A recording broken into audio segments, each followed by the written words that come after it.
One thing that I see in people who are dealing with chronic disease is they get torn up by having to deal with the illness. It's not just that the illness is tough enough, it's the mental struggle that the illness can cause that really puts a strain on people, because it starts to break down their resilience, their ability to just move forward in their lives. So I wanted to put together this live today where I talk about 5 ways to build resilience in chronic disease. So if you're dealing with a chronic condition, whatever it is, it can be exhausting. Like, doesn't matter what you're dealing with, if it's a chronic infection or it's chronic gut issues, when you've been dealing with it for so long, it starts to wear down your resilience, your ability to just move forward in life, right? So I've seen people dealing with chronic health issues that end up going on antidepressants because they get so depressed by the fact that they have this chronic illness that no one can figure out how to make them better. And so now they not only have the illness, but now they have a mental health issue because of the illness that they have not been able to resolve. So seeing this over and over in patients that I've worked with that are at wit's end and they're looking for a solution to help them with their chronic health issues, what I've seen over and over is that they also need a lot of mindset guidance. So they need help basically restructuring the way that they look at life, the way that they do things, so that they can actually rescue themselves. Because when you have a chronic illness, it can feel exhausting. It can feel totally exhausting. Whatever it is, it doesn't even have to be, illness per se. It could be just chronic health issues that are just messing up your day, like making it difficult for you to enjoy your day or be able to go about the things that you do on a daily basis, or even just show up at work and be able to show up as the best version of you. So seeing this over and over with my patients and seeing how much people struggle with this, and also seeing the types of things that they do without noticing that is actually keeping them in the hole, like making it more difficult for them to actually develop the resilience that is really important to conquer their chronic health issues. It's what inspired me to put together this live today, because I've seen this over and over recently with a number of new patients that I've consulted with, and I think this is universal. So I'm curious, out of the people that are here right now, let me know if this is something that rings true to you. Like, has been dealing with a chronic health issue worn you out? Has it caused burnout? Has it challenged your ability to just keep moving forward because you feel defeated? If that's you, put me here in the chat. Let me know. So today I wanted to talk about 5 ways to build resilience when dealing with chronic illness. So I'm seeing a couple of yeses here. I'm just tuning into the chat thread. I'm so beyond burnt out and feeling defeated. I'm so sorry to hear that. And I hear you. Like, it's super, super difficult when you feel like you're trying to figure everything out for yourself, and it's hard to get to the point where you feel like you have enough relief, that you always feel like you're treading water. It's like you're just trying to keep breathing and keep getting oxygen in because you're overwhelmed. So partly why I put this together is to give you some tips on ways that you can feel less overwhelmed, and also look at things in a slightly different way, because I think as much as we think we help ourselves, sometimes it's the individual that is also hindering one's progress. So it is you, maybe, that's also getting in the way of your ability to develop this resilience. And one thing, so the first one that I want to talk about might sound a little bit surprising, and coming from a doctor like me, for those of you who don't know me, I'm Dr. Vincent Pedre. I'm a functional medicine gut expert. I've been practicing medicine now for a quarter century, 25 years, and I have a lot of experience under my belt. So the first thing that I think is super important to develop resilience, to be able to confront all of the things that you are facing in life and any chronic health issues, is know yourself. You've got to know yourself. So a lot of us sometimes put the power in the hand of the doctor, or in the hand of this doctor, or the hand of that doctor, to the detriment of our own intuition, of our own inner knowing. And I've seen people do this because a lot of times I see patients who have been to 1, 2, 3, 4, 5 other doctors, and they've gotten opinions from different, sometimes the same specialty. They've gone to see 3 different ones, they get 3 different answers, and then they're just so confused. And out of that, they're abdicating their power to the other person and taking away their own power. So part of it is that you need to know yourself. You need to listen to that inner guidance. Know when it's time to take a rest. Know when it's time to do things that are gonna help you move in the direction that you need to go. Trust your intuition. You've got to trust your intuition. You've got to really know yourself. A lot of times what I see in patients who have chronic illness is that they've basically disconnected from their own intuition. They've lost faith in themselves, and they've forgotten how to listen to their bodies. So the initial thing that I do a lot with my patients is basically teach them how to listen to their bodies. And we do this in the work that we do together. Because if you can't listen to your body, then you're your own most effective doctor. Nobody knows your body better than you. But you can't know your body if you're not connecting with yourself, if you're not listening inwards. And it's hard to do that when you've got too much noise on the outside. I'm going to get to one of those points related to this. But the second one, so the second way to build more resilience, I started with know yourself. Number 2 is regulate your nervous system. A lot of people out there are not regulating their nervous system. You're spending too much time on social media. Okay, here you are listening to Dr. Pedre on IG Live. But you know what I mean. Like too many hours on social media, too much time on TV, too much time in front of smart devices, and all of that is like an onslaught on our nervous system.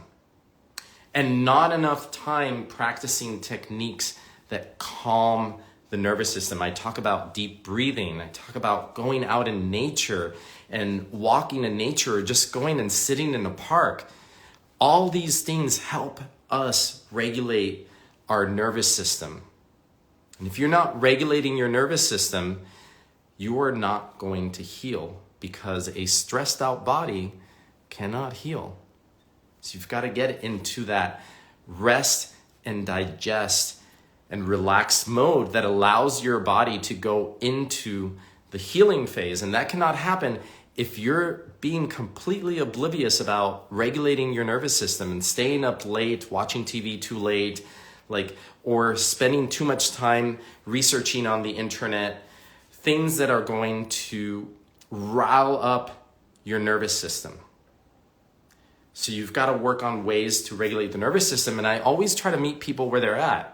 I'm not going to say become a Buddhist monk, go to a mountain and meditate.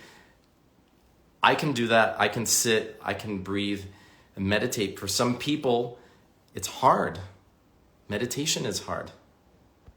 So breath work can be a pathway into that. Deep diaphragmatic breathing. I have people start with just simple deep diaphragmatic breathing for 5 minutes every day, and that can change the internal state in a way that helps regulate your nervous system, calms the system, and improves your body's ability to start to heal.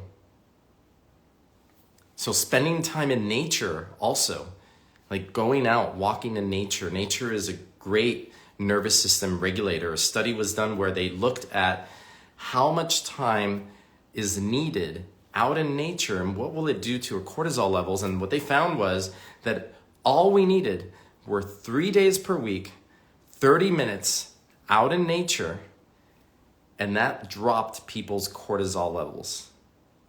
Just by actually going to a park, taking a stroll through a park, or sitting on a park bench and spending time surrounded by trees and birds, because that calms the nervous system.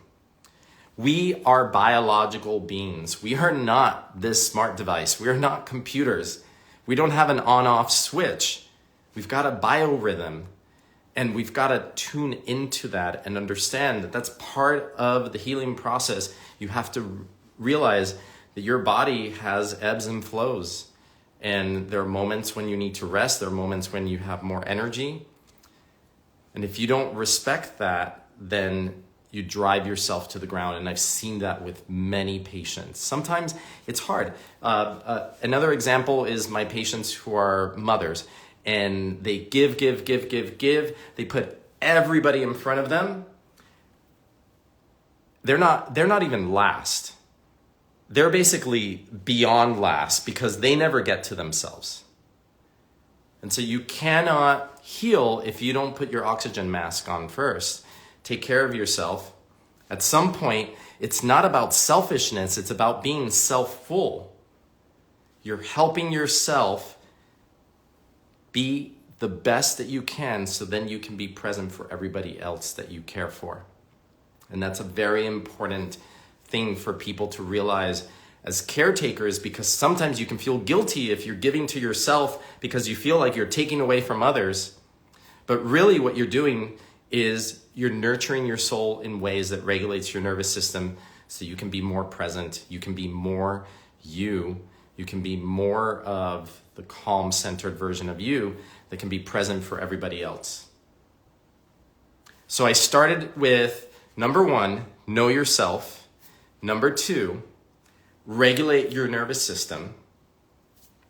And number 3, so we're talking about 5 ways to build resilience when you're dealing with chronic illness or chronic health issues, because I see this break people down all of the time. So number 3, and listen to me carefully, educate, but don't over-educate. I see people do this all the time. They spend hours and hours and hours on the internet. They have a diagnosis. Now they go to town. They're researching everything. They're hearing one thing on this webpage say one thing, then another website says the complete opposite. Then they have all of this conflicting information going on in their brains, and it leads to not only overwhelm, it's information overload. So you want to try to regulate what is it that you're researching. And probably the best way is to find trusted sources and stick with those as best you can. You know, sometimes when people are working with me, I tell them, you've got to stop all of the internet research. And it's because I see that it's overwhelming them. And when it overwhelms, then it puts them into a sympathetic fight or flight response. Or they get so overwhelmed that they get into a dorsal vagal deactivated overwhelmed state where they just shut down. And both of those states don't allow healing to happen. We've got to get into the ventral vagal safe, connected space in order to heal. So you want to be educated. Sometimes it's even better to be reading books that have been put together where the information has been carefully organized. I don't know that people realize, but a lot of the books out there, they take a lot of time. I know many authors, many book authors, and it takes a lot of time to synthesize research and information and put it together into a digestible format that has been integrated and it's been pre-digested for you. That's what I've done in my books, like Happy Gut and the Gut Smart Protocol. And I think that's what a lot of book authors do.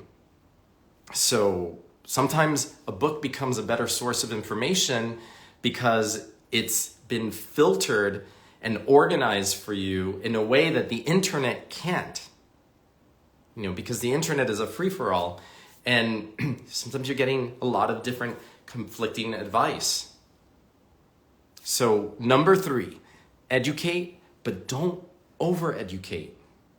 Be careful about that.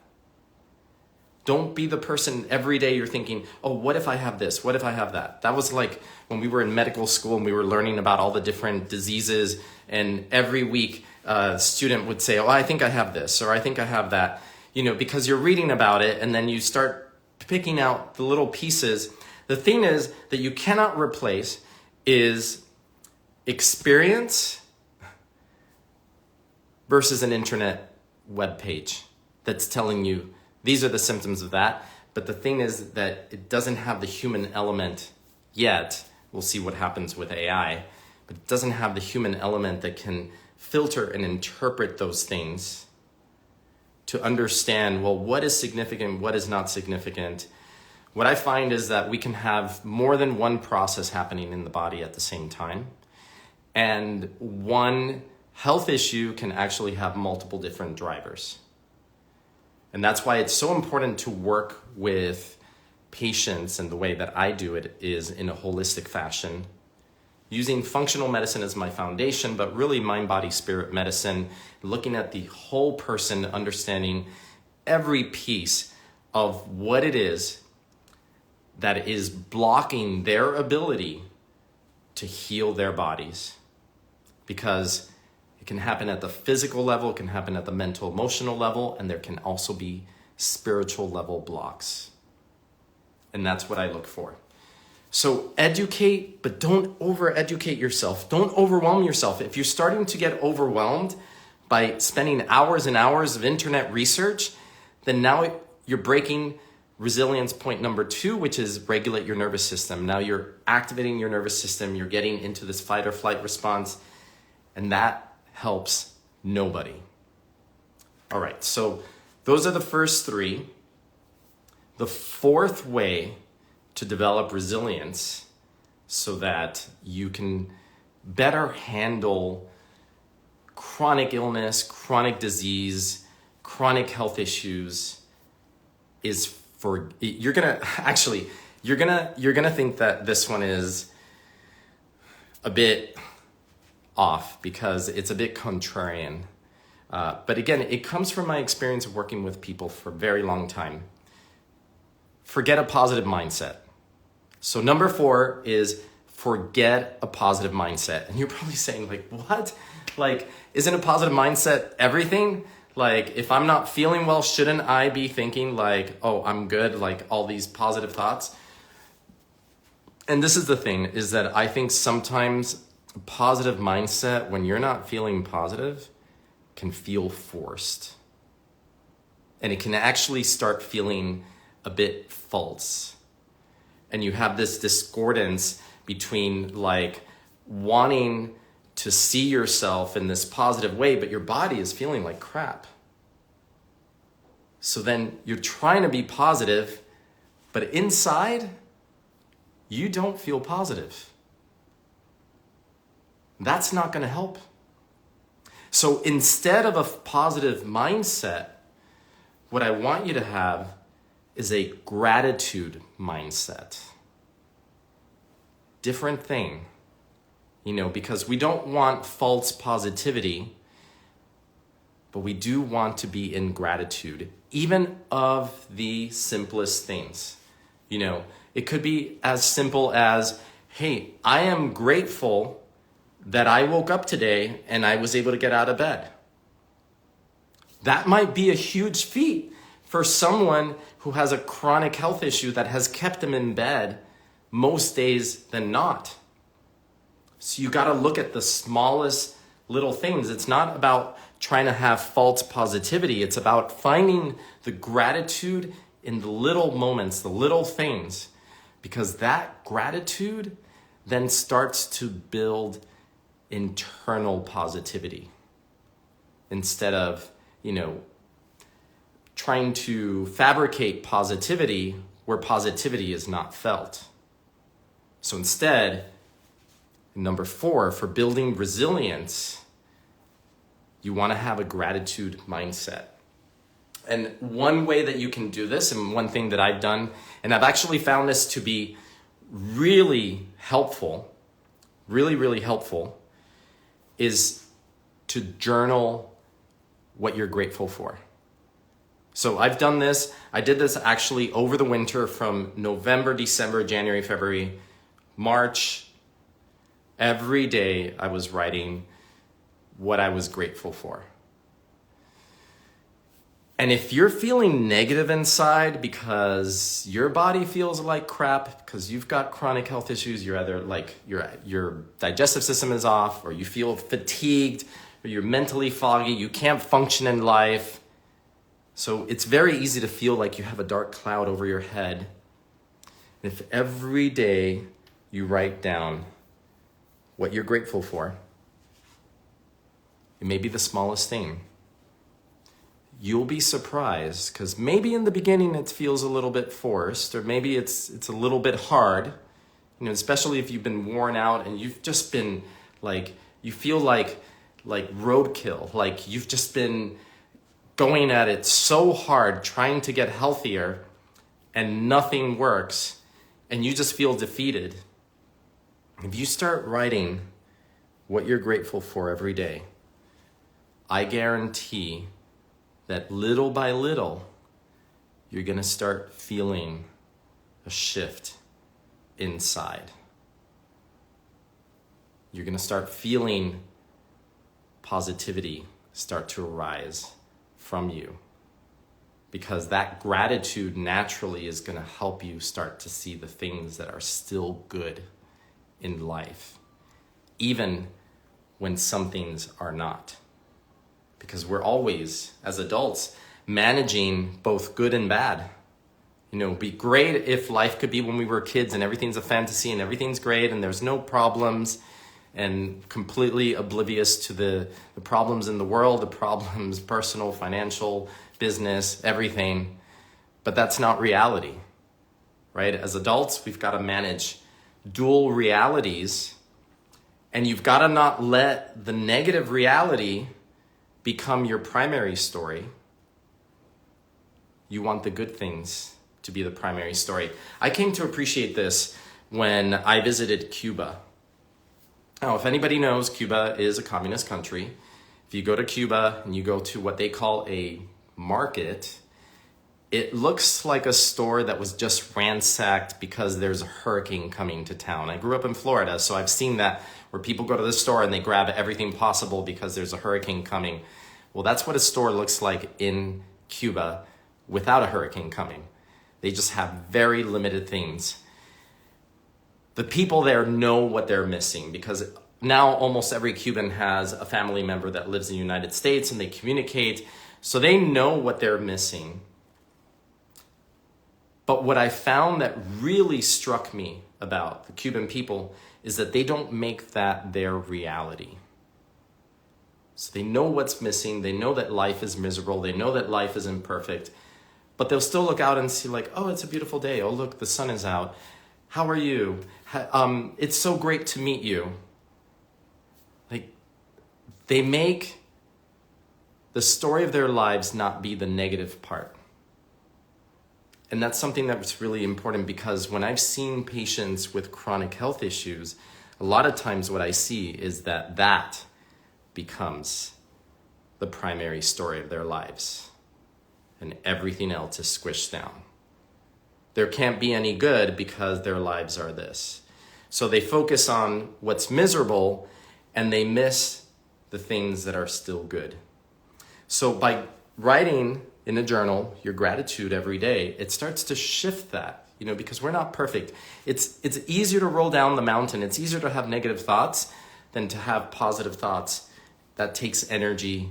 that takes a certain level of commitment, and it doesn't become a habit until you've done it for a while. So for me, instead of number 4, forget a positive mindset, instead focus on a gratitude mindset. All right, so far, let me review. We're talking about the 5 ways to build resilience when you're dealing with chronic health issues. Number 1 was know yourself. Number 2 was regulate your nervous system. Don't become hyper-wired. Number 3 was educate, but don't over-educate. Number 4, forget a positive mindset. Instead, have a gratitude mindset. And number 5, use motivation mantras. I have found these to be super important when I've had moments in my life when things are difficult and I need to say something to myself so that I can keep going. Anybody who's been a endurance athlete or anybody who's ever done a marathon probably knows this. Like you have this internal dialogue going on in your mind as you're trying to get to that finish line, which is quite far. The one marathon that I've done in my life was the San Francisco Marathon, and that was really difficult. Really, really difficult because I was training in Miami and San Francisco is hilly, Miami is flat. So I was not prepared for the hills.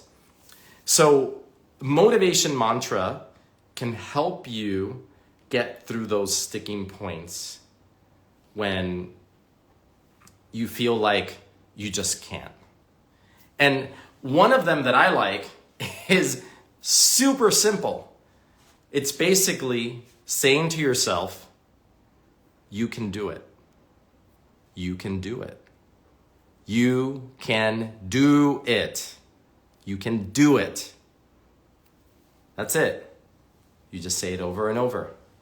That's a motivation mantra. You can make the motivation mantra whatever you like it to be, whatever feels right to you that you need to hear in that moment to keep you motivated. You know, it could be like, you're going to be okay. You're going to be okay. Like, everything's okay. In this moment, everything is okay. Whatever the mantra is, it is meant to help you continue to motivate. It builds resilience because it is another tool that helps strengthen your foundation so that you can keep moving forward with your life.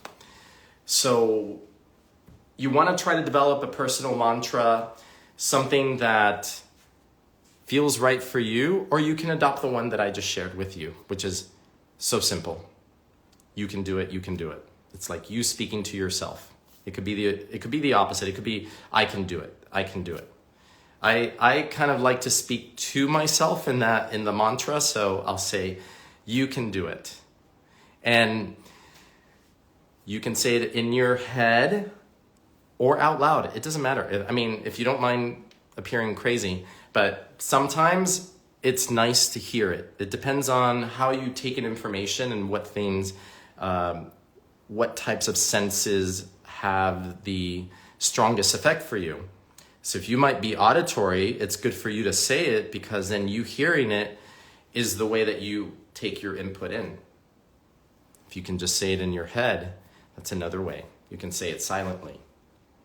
So motivation mantra is a way that helps you boost your motivation and maintain a sense of motivation, of determination when you feel like you're getting stuck, when you feel like you can't do this anymore, when you feel overwhelmed, when you feel like you're at wit's end. Because it doesn't matter how wit's end you are, there's always some little bit of energy inside of you that can keep you going. There's that voice inside that can keep you going, that inspiration. So those are my 5 ways to build resilience for chronic disease. I'm going to review them one more time and actually If you missed this, or if you didn't write anything down, don't worry, because in a couple of days, we're gonna be following up with a post on my feed where I'm gonna have these 5 ways to build resilience when you're dealing with chronic health issues. But I'm gonna review it for you one more time. Number 1, know yourself. Know what your limits are, know what's good for you, know what's bad for you. Don't abdicate your own intuition to others.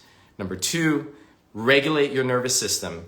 Do things that help your body feel safe and relaxed. And be cognizant of the things that you do that actually hinder that are actually enemies of your own relaxation, because we all have certain bad habits. Number 3, educate, but don't over-educate. Don't overwhelm yourself with information overload. Have a stopgap limit. Know when it's been too much and just stop. Or look for thought leaders like me that take information and break it down and digest it in a way that has been synthesized for you, that takes into account all of the information out there and makes it make sense. Number 4, forget a positive mindset. Forget a positive mindset. Positive mindsets can be false or forced. Instead, focus on a gratitude mindset. Stay in gratitude, write your gratitudes. That will help you transform from the inside out. It is the most powerful way to transform, because we can feel crappy on the inside and then we're like, oh no, but I'm gonna be positive and everything's okay, but it isn't. So that's called bypassing. So instead, find the internal gratitude, find the things that you feel grateful for, that you can sincerely say you are grateful for in that moment, and that will build the positivity from the inside out without bypassing and trying to be something that you're not in that moment, because maybe you're not feeling great. And number 5, use motivation mantras to help you keep moving forward. All right. I so appreciate you guys. Thank you for joining me today on this live. It's been a while since I've done a live. I'm really gonna try to start doing more of these. I'm checking out different times. Today was starting at 4:30. Maybe I'll start them at 5 p.m. depending on what seems to work for most people. And in the future, I'd love to hear your questions for me. If you have any quick questions, so I'm gonna give like a minute or 2 to see if there's anybody who has a question. Post it here. Let's see. I do see the question bubble up. Thank you. It was just praise. How do I ease myself all my life? There's always a lot to learn. Lots to learn. If you want to connect with me, if you are interested in working directly with me, then the best place to go, I'm going to write it here in the message thread, is pedremd.com. And there you can apply to be a patient of my practice. Just note that I don't take insurance, and everything that I do, that the work that I do with people is based on programs. I require a commitment from you because I put in a lot of time and energy to helping people basically transform their health. That's what I do. People who are stuck, people who have been dealing with chronic health issues, we work at all levels. We're not just working at the physical, we're working at the mental, emotional, and the spiritual level, looking at all aspects of the person holistically, your entire being, to understand what is it that's keeping you from feeling the healthiest possible. And that's what I do with people. So thank you again for joining me today. And next week, by the way, next week, I believe it's going to be Friday, but look at our story announcements. I'm going to be doing an IG Live with Kombucha Mama, where we're going to walk you through on how to make your own homemade kombucha which is way better than buying it at the store where most of those kombuchas are full of sugar. And fermented foods are a really important part of balancing the brain. So they work on the gut-brain axis. So I'm gonna be talking about that with Kombucha Mama next Friday, 12 noon Eastern, 9 a.m. Pacific. Make sure to watch my stories and join. And if you're interested in learning more about what it would be like to work with me, you can go to pedramd.com and schedule a discovery call where we'll figure out if you're a good fit to work with me. Not everybody is, because not everybody is ready. But if you are, we can do a lot together. And I look forward to it. So thank you again, everyone. Have a great rest of your day, and I will see you again soon.